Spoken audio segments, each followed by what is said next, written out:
Some of the more fascinating pieces of evidence in South America have come out recently about these channels and pathways that they've found in the Amazon that could not have been created any other way but by humans creating irrigation, humans creating, like, it appears like grids, like a city grid. Definitely.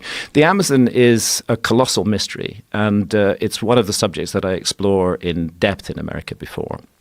First of all, to give some basic figures, the Amazon basin is huge. The Amazon basin is 7 million square kilometers in area. And within it, 5.5 million square kilometers remains almost entirely unstudied by archaeologists. And that's the 5.5 million square kilometers that is still covered by dense rainforest. And to put that into perspective, 5.5 million square kilometers is the size of the entire Indian subcontinent. So it's like saying, we've done world archaeology, but we've just ignored India, you know.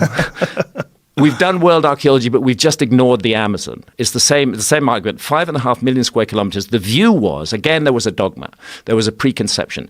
Human beings couldn't have flourished in the Amazon. It's not a resource-rich area. The soils are poor.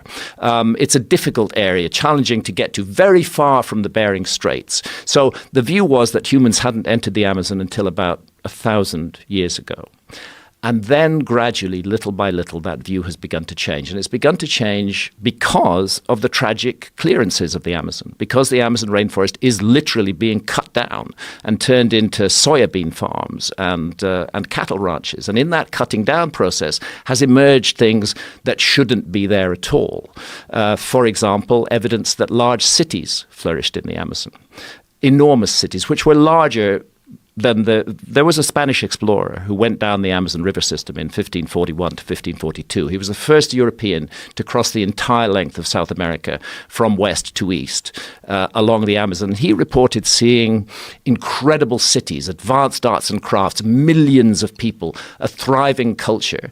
And 100 years later, when other Europeans got into the Amazon, they couldn't find these cities.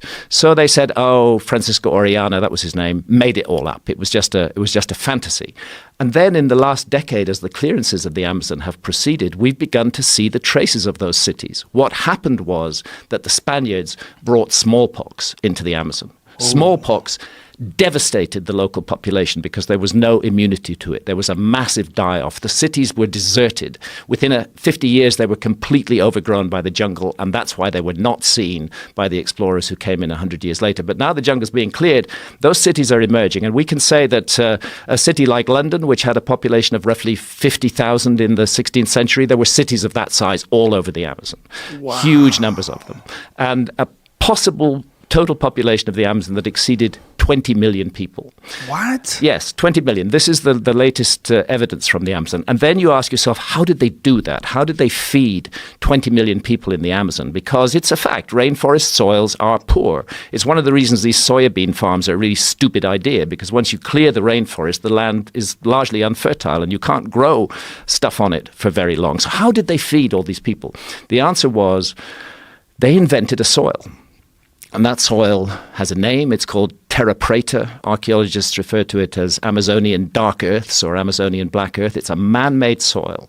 It's thousands of years old. It's full of microbes that are not found in adjoining soil. It's based around biochar.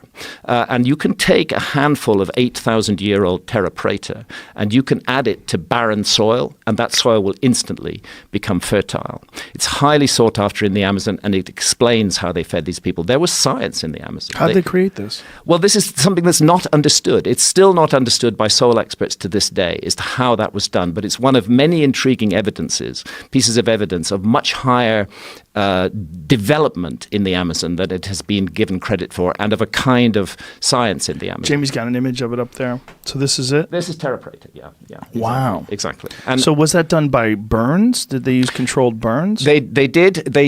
One way that it was achieved was to do wet burning.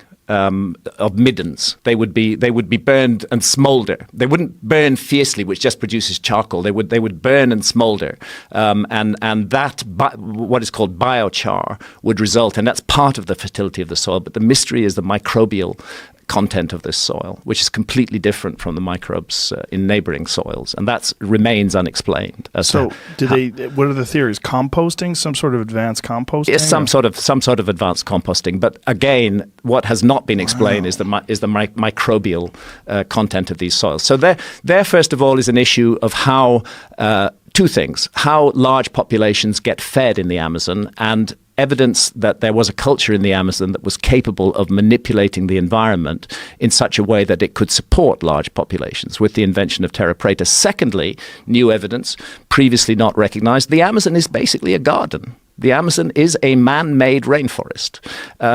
There are certain trees like Brazil nut trees or the ice cream bean tree, which are food crops, which are very, very valuable, and they dominate the tree regime in the Amazon. They're what's referred to as hyperdominant species. In other words, people living in the Amazon over thousands of years selected certain trees, which they then cultivated and grew. So the whole thing is not simply a wild, pristine rainforest. It's a very ancient man-made environment.